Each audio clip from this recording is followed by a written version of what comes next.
Extra special thanks to Cincy Music for co-hosting My Favorite Album is Terrible. For the best in what Cincinnati's amazing local music scene has to offer, be sure to follow them on Instagram at Cincy Music, that's Cincy with a Y, on Facebook at cincymusic.com, also Cincy with a Y, and on their official website, www.cincymusic.com.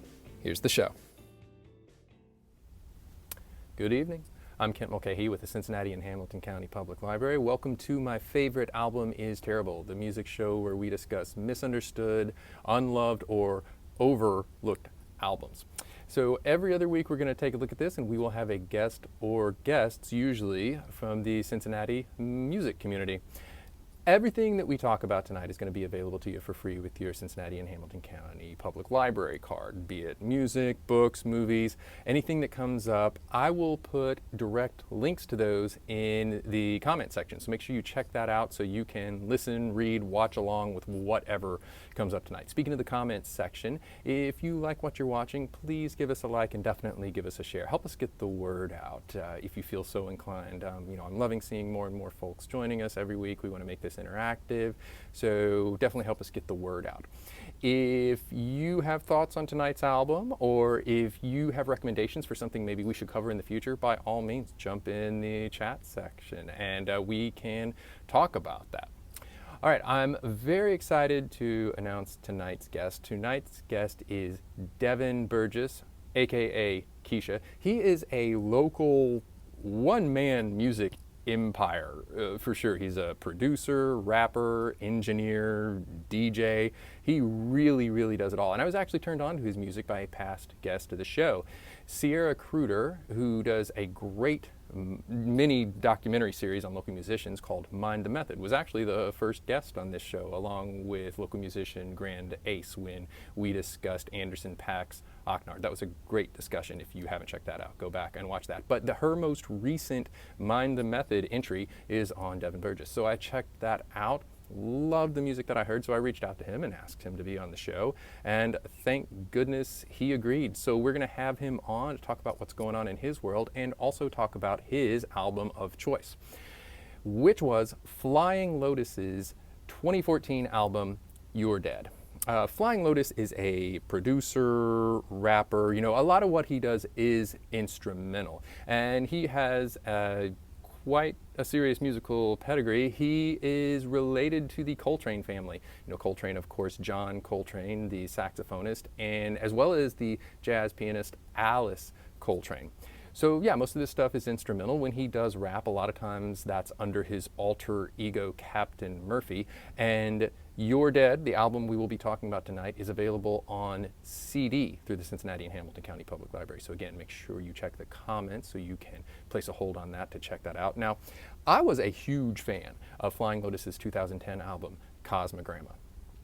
Just listen to that a ton. And by the way, Tom York is on that album, for anyone that's interested. Tom York of Radiohead is on that record. It's great, but please check it out. We definitely have it here at the library. For whatever reason, though, after Cosmogramma, as much as I loved it, I didn't really follow up on Flying Lotus's stuff, which plays in perfectly as to why Devin picked this album. He kind of feels like this one was overlooked. It was definitely reviewed well critically, but I am one of those folks that, Devin thinks we should have checked this out. So that's what we're going to do tonight. You're Dead is largely an instrumental album. It has a couple of, guest spots here and there, but it is largely instrumental. It's kind of a challenging listen in a way, but it's interesting. It's challenging without ever approaching avant-garde. I would say if you're someone who's a fan, you're a streaming music person, if you're a fan of, playlists that are like mood music and mostly instrumental, I would give this album a serious shot. It really works for that kind of thing. And I would also describe it as, and I've always struggled to come up with the right term to describe this. I'm going to say it's good background music, but I want to very carefully say that that's not to diminish it in any way. Sometimes people think background music, you think something you can just turn on and kind of forget about in the background. And that is not what I mean by this. This is seriously heady stuff. It's really good. I have a brother-in-law who's a programmer, and he's always asking me for good instrumental music that he could code to, and I think this would be one of those. It's something you can work to, but it's challenging enough that it really makes the mind work and it really keeps you on task. So, with that, enough of me going on and on about Flying Lotus's You're Dead. Let's go ahead and bring on Devin Burgess so he can share his thoughts on the album. All right. Devin Burgess, thank you so much for your time. I know you're a busy, busy man, so thank you for that. This is, a big question here. How you doing? I am doing fantastic. I can't complain. Want to say thank you for having me. Happy to be here, even though I'm like at my house, but I'm here with you, in the virtual world. So, let's get it popping. Well, I mean, your background looks like an entire virtual reality world. I love what's going on back there. Like specifically, where are you right now, literally? I am literally in my house. Like, this is where I live, but I just have my room kind of decked out because I appreciate good lighting and the vibes and stuff. But I do all my recording here. There it is. I do my own recording, then I also record for other people. So people like to get in the zone, exactly. Have the vibes going, little lights here and there, what I'm saying, little cute stuff. Yeah, I love it. All right, yeah, no, that's great. With all these virtual worlds, people are always trying to impress everybody with their virtual backgrounds, and here you are, you're doing it live and putting everybody else to shame. Yes, sir. Yes, sir. All right, well, in a second, we'll get into a little bit about you as a musician and the album at hand. But first of all, I was thinking we should play a clip of your music for folks who are watching. So okay. What are folks about to hear right now? Folks are about to hear a song called Baritone, mm-hmm. which I actually just discovered that I put that song out a year ago yesterday. Oh, and wow. I didn't even realize it had a whole year has gone by since I put it out. But yeah. It's called Baritone. It is produced by someone who I forget who their name is. It's just I wrote it during quarantine. Yeah. It's just a song about kind of identifying your lows and kind of just talking yourself through it, because no one is going to get you out of that low place other than you are. So that's pretty much what the song is about. All right, great. Well, here we go. We're going to play Baritone. We will see everybody on the other side.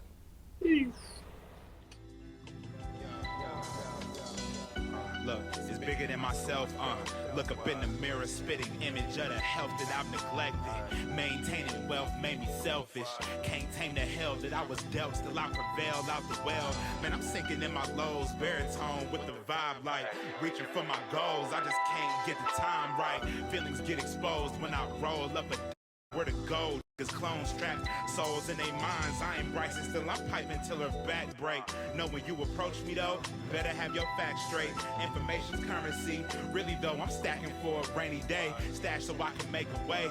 Loading in this COVID while I'm trying to mask the pain away. It though, I'm focused. I can't let the passion fade away.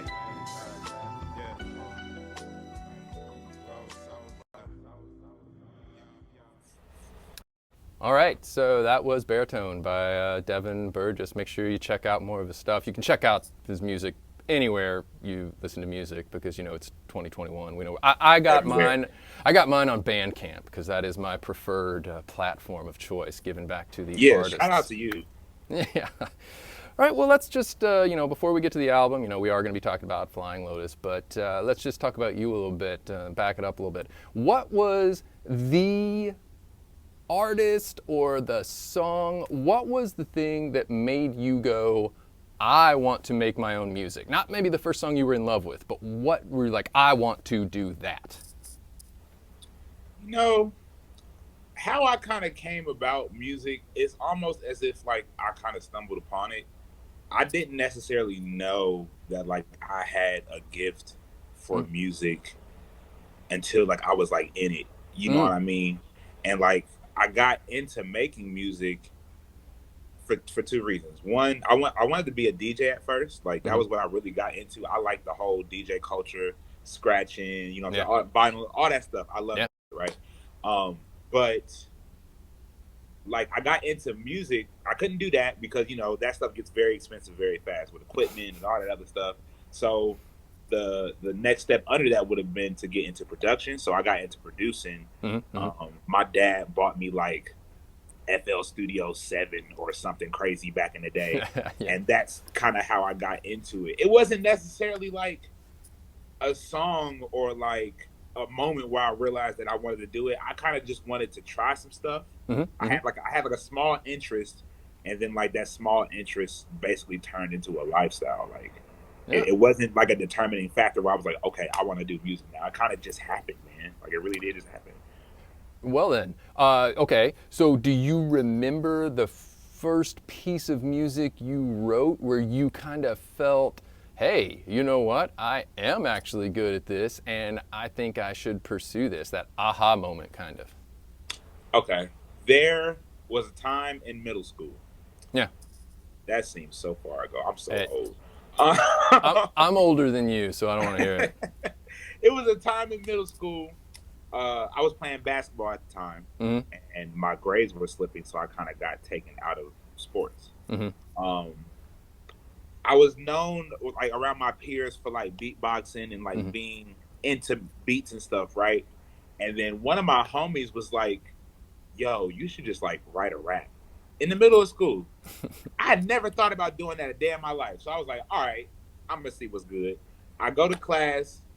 It just so happened to be a class where we were supposed to be taking notes. You remember like the overhead things, like the teacher would turn the light off and then Oh bring this yeah. old gray thing and put like The slide, the sheet. clear slides. Yeah, it was one of those times. Yeah. So we were supposed to be taking notes. I said, no, I'm gonna write this rap right now.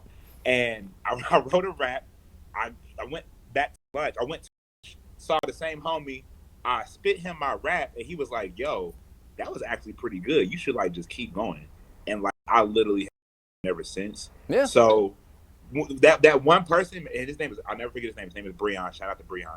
The one person that told me that I could do it was the person that like made me want to keep doing it. Like once Yeah. he said I was good, I was like, all right, bet I'm good. No That one feels else good can to tell me. hear that. Yeah. Yeah, so it's like, people just always need that little encouragement, that little push, and that was that for me. And had that not happened, I might not even be sitting here talking to you right now. Well, you kind of answered the literal next question I was going to ask. I was going to ask if there were any mentors along the way that kind of pushed you or helped you or encouraged you. I was thinking more along the lines of the production side of things. So, once you got past the, that initial writing of, rhymes, when you were producing your own music, did you have any mentors when you were creating beats or anything? Not really. I definitely had like a few people to show me like tips and tricks with Mm-hmm. FL Studio and stuff, because like I was new. I didn't know what I was doing. Yeah. But I had a few people come through and like teach me how to do a couple things. But like having a mentor on the beats, nah, man. Like I really just went through a lot of trial and error. I would show my homies some of my beats, and my beats were super whack at one point in time. But Define super whack. What do you mean by like that? like super whack as in like so like today it would sound very dated. Okay. Like when I say I was in middle school, so this was in like what, 2008, 2009. Like think about how far hip hop has come since then. Yeah. And then like I was making some mess, some whack stuff back in the day. But I never really had like a mentor for real. I just was always keeping to myself. Yeah. I would play my beats for my friends. They would let me know if something was dope or something was whack or not. Like shout out to them for keeping it $1.50 with me. Yeah, I just always just kind of just been to myself almost. Yeah. So for folks who, obviously folks have now heard a little bit of your music, but beyond that, this is always kind of a reductive thing to say to someone who creates their own music, but are there any like for fans of that come to mind for you? Like if someone likes blah, blah, blah, they might like Devin Burgess. Okay. If someone likes Knowledge, if someone likes Dilla, if someone likes Flying Lotus or Captain Murphy, if someone likes Mike, Pink Seafood, Doom. People that like Doom might even like rock with me. Mick Jenkins, Tyler the Creator, because these are all people that I get like comparisons to. So I'm like, if that's the case, then like if you like these people, then you're more than likely like rock with me. I was definitely going to, aside from the fact, before I saw something where you were wearing a Jay Dilla shirt. Actually, I think you might be wearing it on the cover of one of your EPs. But Yeah, I wear it yeah. on my beat tape cover. Keisha. Yeah, Yeah. that's right. Even before I saw that, I was definitely getting some Jay Dilla vibes, which always, makes me feel warm and fuzzy. So, yeah, totally agree with that one. Absolutely. That Jay Dilla is the GOAT, man. The GOAT. Now, we talked about this a little bit before we started recording.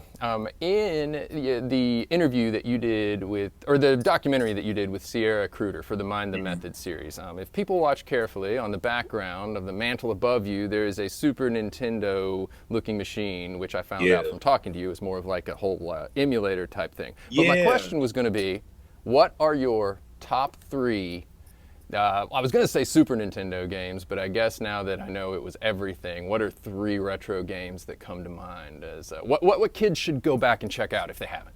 Okay, so of course, Super Mario Brothers. That's just a classic. You like, it's almost synonymous with old retro games. Period. You got to. That Super Mario Brothers, and I can't even tell you which one. I just like Mario. Any of them. Like, any of them. Yeah, honestly, any Mario is cool. Super Mario Brothers. I recently got a newfound love for Space Invaders. Oh, way back. Yeah, all right. I was playing Space Invaders, and I was like, yo, I found myself playing it for like a while. I was like, okay, do I really like this game? So yeah, Space Invaders is cool. What would be the third one? The third one would probably have to be, probably Sonic. Yeah, come on. Yeah, I'm gonna just keep it safe and just say Sonic. There's nothing wrong with that. Got to go back to the basics. But it's a specific Sonic, and I don't remember which one it is. Probably not Sonic like Pinball, right? Soundtrack, huh? Probably not Sonic Pinball, right? No, God, no. Oh my God, no. One of the Sonics, one of the soundtracks is really, really, really good. Oh. And I want to say that maybe Michael Jackson had something to do with one of the Sonic soundtracks. What? I might be wrong, but I think that is a thing. It could have been like Sonic 3 or Sonic 4 or something. One of them soundtracks Michael Jackson like executive produced or like had his hand in the production or something. And like that game and the soundtrack is crazy. It's time for me to put my reference librarian hat on and try to get to the bottom of this. But once again, you already beat me to the next question as to why I was asking about video games. Being a video game person, has video game music ever crept into influence or vibe for you? Because I actually hear that from a lot of producers. Yeah, absolutely. Yeah. Video game, like, and it's not even like on purpose. It kind of just in that way. The way I create beats, I'm a soundscape type of person. So like, I like you are soundscapes and just like bringing people into like a world sonically, and that typically more or less is what video game music does. Like it's the visualizer to the music. You know what I mean? Now I may not have a visualizer, but like at least when you hear my beats, you should be able to visualize or feel something. You know what I mean? But yeah, video game, and I've always gotten like people be like, yo, you should like make music for video games. I would love to do that. Eventually, that's definitely one of my goals. If I can get into that, I definitely want to do that eventually. I think it would fit. All right, well, I could just talk about this stuff forever. Let's. The whole purpose of this was to talk about Flying Lotus's album, You're Dead. And so just very quickly before we get right there, what was your general introduction to the music of Flying Lotus? You know what? Okay, so I was introduced to Flying Lotus indirectly through Adult Swim. Yeah. Like, it was a point in time in like my adolescence where I was watching Adult Swim. Oh yeah. Listening to like the bumps, not even knowing what I was listening to. Yeah. But like I just knew that it was so dope, and I would just always wish when another commercial came on that like that same song would come on, or like I'd catch it like later on in the service or something. So like that is my introduction, and then like eventually, diving more into music, discovering more stuff, and actually figuring out who Flying Lotus was. I realized like, oh, this man was like the soundtrack to like a big part of my teenage life. You know what I mean? So it was really through Adult Swim, but like not even on purpose. Yeah. Well, before You Were Dead, had you checked out any Flying Lotus albums in full? Prior to You're Dead coming out, absolutely. Like Cosmogramma is crazy. Yes. He has what is that? 1983? something like that. Yeah, yeah, yeah. One of those albums is that super dope. Until the Quiet, I was listening until the Quiet Comes for like the longest time when it came Yeah. out. Like I was super obsessed with it. So yeah, I definitely was hit to him, but before Your Dad came out. But when he dropped that low key just changed the game for me as far as like his trajectory for how he goes about putting out albums and like just also the music itself. Yeah, and I kind of said in the intro, like, you wanted to talk about this one not because it's not well reviewed, because it is. It's just overlooked. And yes, I 100%. I loved Cosmogramma. I kind of fell off a little bit after that, but I did listen until the Quiet Comes. I did listen to that one, and I, for some reason, just never jumped to this one, which we might talk about later. But since you had heard those two, when you found out he was going to release a new one, before you'd heard anything from Your Dad, what were you hoping for? What did you expect to hear from a new Flying Lotus? Listen, so like, oh man, I could literally put myself back in the exact same place I was once I found out he was even dropping the album. So isn't that the best thing about music? We all have those moments. Yeah. it's beautiful. So Yeah. okay, so Your Dad came out in 2014. In 2014, I had graduated high school for 2 years. I was living in Middletown with my homies. I was living on my own, but I had roommates and stuff. But like, he teased the album, and he was like, "I'm dropping the album." So I was like, "All right, cool, bet." Follow dropping the album. But then he like dropped this long track that basically had like snippets from the album, and it came with like a visualizer. And when he put that out, I was like, "Yo." Like, I couldn't stop talking about it. Like, as anyone that knew me back in 2014, I could not stop talking. I was like, bruh, Flylo got an album coming out. Did you know Flylo got an album coming out? Like, seriously. Yeah, like, it was just crazy how he did it. And, like, it really made me appreciate anticipation for an album. And that was one of the reasons why this album inspired me, why I want to talk about it. Because, like, I feel like I do a decent job with building anticipation for my music. Yeah. Like, I'll tease stuff and then I'll be really quiet, and then I'll tease stuff and I'll be really quiet, and like it's a lost art. Yeah, it's it really is. Art. And I mean, you know, I'm uptight. I'm snobby. I don't do Spotify. I don't do any streaming services. If I'm listening to something, I bought it.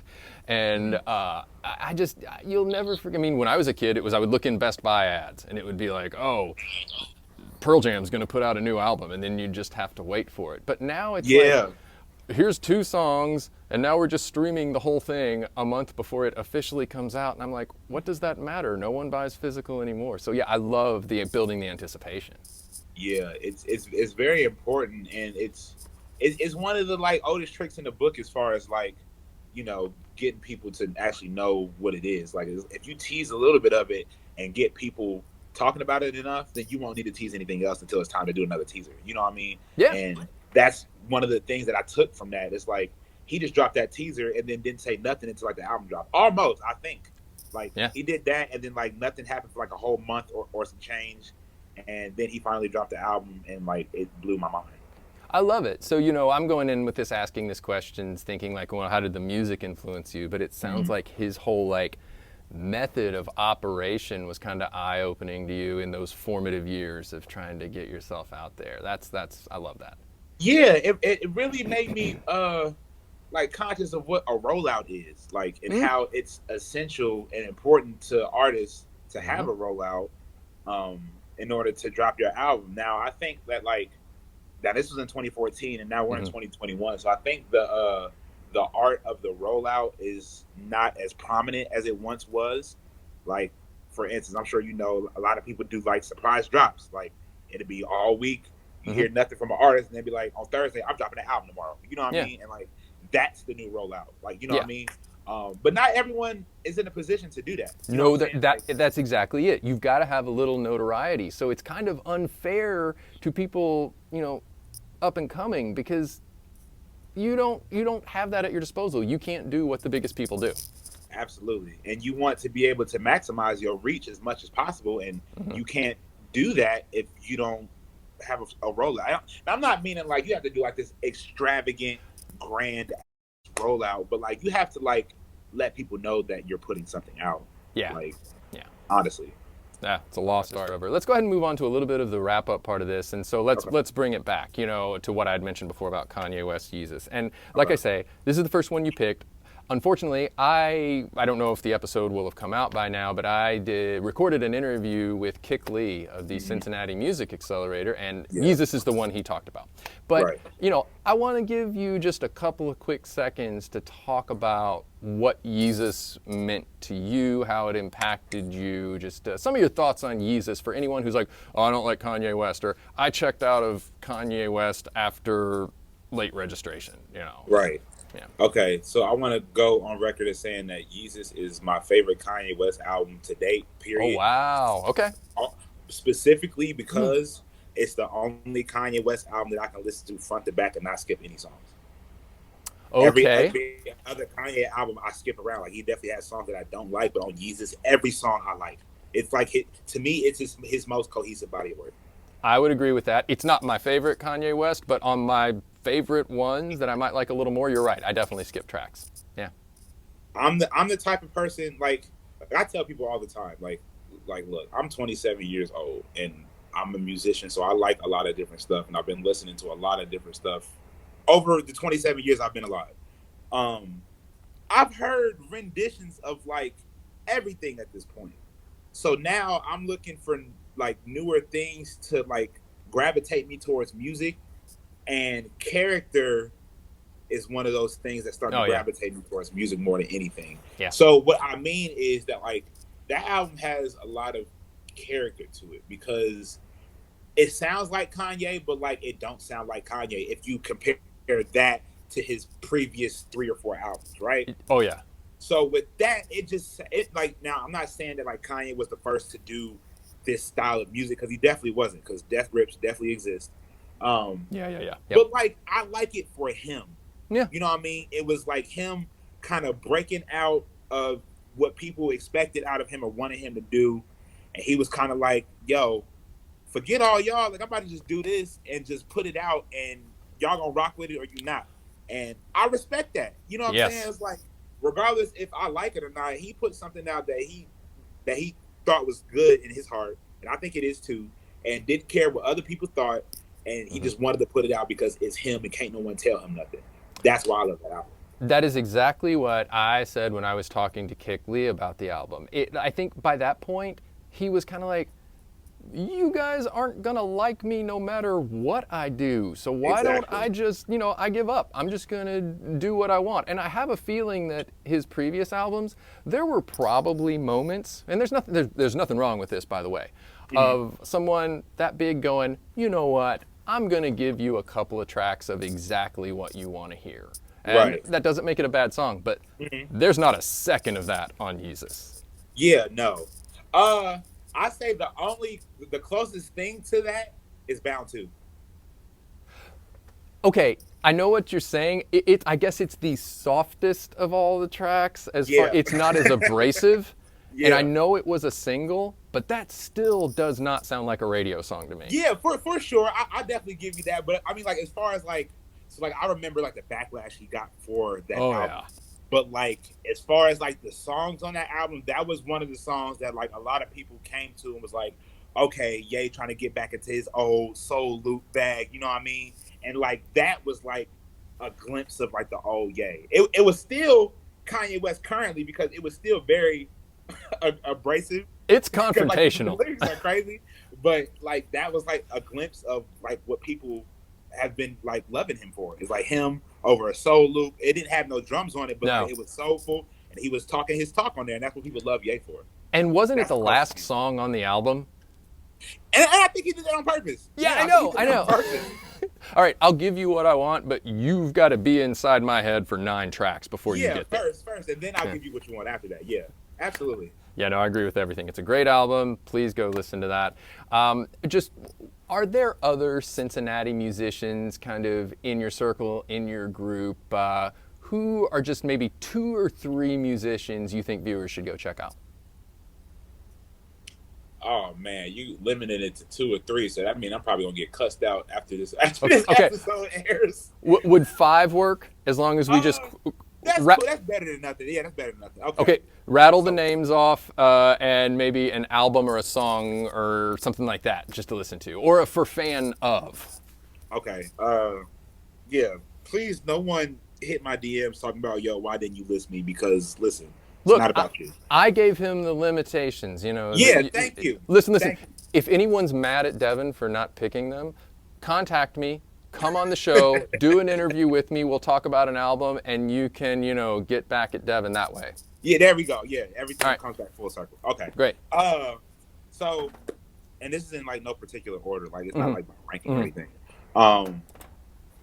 First and foremost, I got to give props to the homie Too Rich Benji.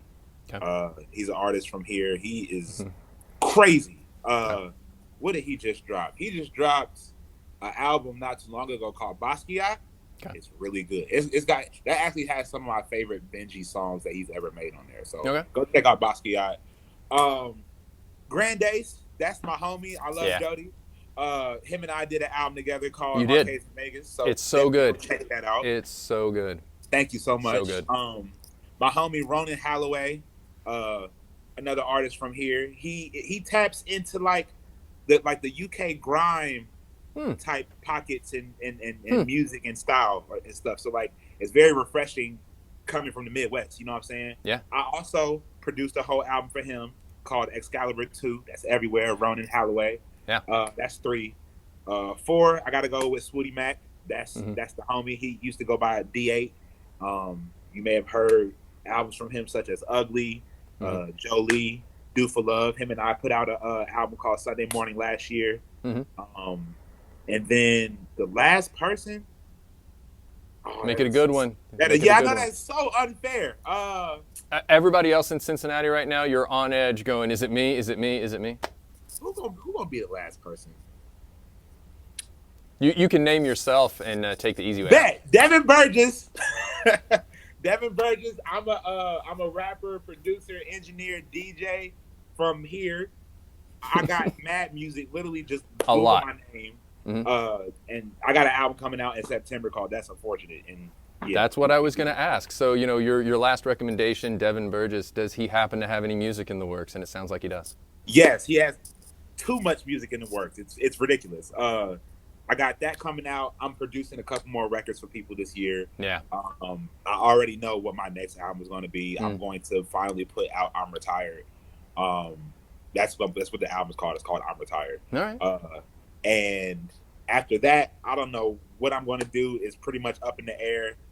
But yeah, I'm literally always working. I always got stuff to talk about. Always got stuff I'm working on, period. Well, you seem to be everywhere where people listen to music, so I'm assuming they can follow you on Spotify, Apple Music, all that stuff.